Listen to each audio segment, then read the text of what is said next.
बिस्मिल्लाहिर्रहमानिर्रहीम अल्लाहुम्मा सल्ली अला मुहम्मद व अला आलि मोहम्मद। शाह ज़ंजानी टीवी से आपकी खिदमत में हाज़िर हूँ। आज यकम जून है और जुमेरात का दिन बहुत ही प्यारा खूबसूरत दिन है।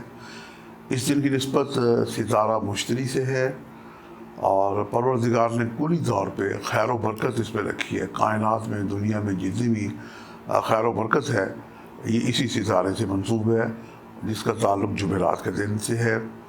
इसकी मज़ीद खूबसूरती ये है कि जनाब आलम बरज़ख से अरवा का आ जाना, नमाज असर के वक्त, अज़ान असर के वक्त अल्लाह ताला एक ख़ास मलाइका के गिरोह को भिजवाता है कि वो पूरी दुनिया में वॉच करते हैं, देखते हैं कि कौन सरकार दो आलम हज़रत मोहम्मद मुस्तफ़ा सल्लल्लाहु अलैहि वसल्लम पे दुरूद भेज रहा है। इन मलाइका के हाथ में तलाई कलम और नकलाई पेपर होते हैं, तो 24 घंटे अगली जुमे तक ये इनका वक्त जारी रहता है। दुरूद शरीफ पढ़ते पढ़ते दरमियान में वक्फा करके दुआ की जाए तो ये भी कबूलियत दुआ के लिए एक बेहतरीन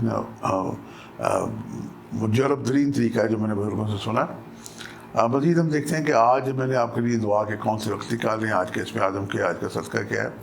तो आज का जो अव्वल वक्त है ये मेरे नज़दीक 4:09 से लेकर 4:39 ये क़ब्ल तुलूब आफ्ताब है, और दूसरा वक्त है 11:09 से लेकर 11:39 ये भी जनाब क़ब्ल दोपहर है, और तीसरा वक्त शाम 5 बजे से लेकर 5:30 का वक्त है। तो यूँ जनाब आज बेहतरीन कबूलियत दुआ के वक्त हैं। और आज का जो सदका है ज़र्द रंग की, ज़ाफ़रानी रंग की जितनी अशिया हैं ये जनाब ये मिलती जुलती अशिया दी जा सकती हैं। कुछ ज़र्दा बनाया जा सकता है, ज़र्द लड्डू है, पतीसा है, को बनाना टाइप भी मिल जाता है। ये जनाब औलिया अल्लाह की जगहों में जाकर तकसीम की जाते हैं, और औलिया अल्लाह की जगहों पर ख़ास तौर पे इस दिन रश होता है।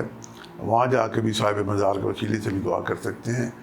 और इसका एक और भी सदका है कि आप ख़द्दाम जो हैं, ख़ादिम जो अल्लाह के घर में, मस्जिद में, इमाम बारगाह में जो सफाई सुथराई करते हैं, मौज़न अज़ान देते हैं, उनकी भी हस्ब तौफ़ीक़ खिदमत करके उनको भी आप अपने लिए दुआ के लिए कह सकते हैं। अपनी दुआ में जब भी दुआ करें, मतलब हदीस पाकिस्तान के लिए ज़रूर दुआ करें कि पाकिस्तान आज का जिस आजमाइश तरीन दौर से गुजर रहा है, तो यकीनन अल्लाह ताला ने हमें दुआ का हुक्म दिया है, और फरमाने रसूल भी है और अल्लाह का भी हुक्म है कि आप दुआ मांगो, मैं तुम्हारी दुआएँ कबूल करूँगा। आज का जो सदका भी मैंने अर्ज़ कर दिया, आज का जनाब इसमें आज़म आपको हदिया करता हूँ। अल्लाह ताला के एक नाम है या शकूर हो। ये जनाब फजर की नमाज के बाद, ताहज्जुद के बाद, या किसी भी नमाज के बाद जब भी आपको आसानी हो, 526 मरतबा अव्वल आखिर 11 मरतबा दूसरी पढ़ के दुआ करें। शुक्र से नेमतें बढ़ती हैं, और नशुक्रापन जो है ये नेमतों में कमी लेके आता है। आप जिस भी हाल में परवरदिगार का शुक्र अदा करें, और यकीन जानें कि मैंने अपने इर्द गिर्द ऐसे लोगों को देखा है जो किसी बीमारी में मुब्तला हैं, किसी परेशानी में मुब्तला हैं, और वो उनसे पूछे तो अल्लाह ताला का शुक्र अदा करते हैं और जल्द शिफा पाते हैं, जल्द उनका रिज़्क़ कुछ हो जाता है। आपसे मुलाकात का सिलसिला जारी रहेगा। आज के लिए शाह ज़ंजानी को इजाज़त दीजिएगा बशर्ते ज़िंदगी। कल एक नए प्रोग्राम के साथ मुलाकात होगी। खुदा हाफ़िज़।